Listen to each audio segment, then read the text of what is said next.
തന്റെ രോഗം ഭേദമാക്കിയത് solar case എന്ന് ഇന്നസെന്റ്. തന്റെ രോഗം ഭേദമായത് ഡോക്ടർ ഗംഗാധരന്റെ ചികിത്സ കൊണ്ട് മാത്രമല്ലെന്ന് നടനും MP-യുമായ ഇന്നസെന്റ്.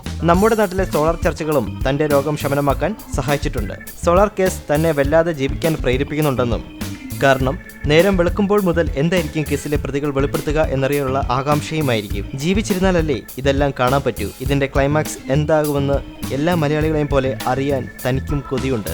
നിന്റെ ദേഹത്ത് എനിക്ക് കുറച്ചുകൂടി പണിയുണ്ടടാ എന്ന് പറഞ്ഞ് ക്യാൻസർ വീണ്ടും വരാനായി കാത്തു നിൽക്കുകയാണ്.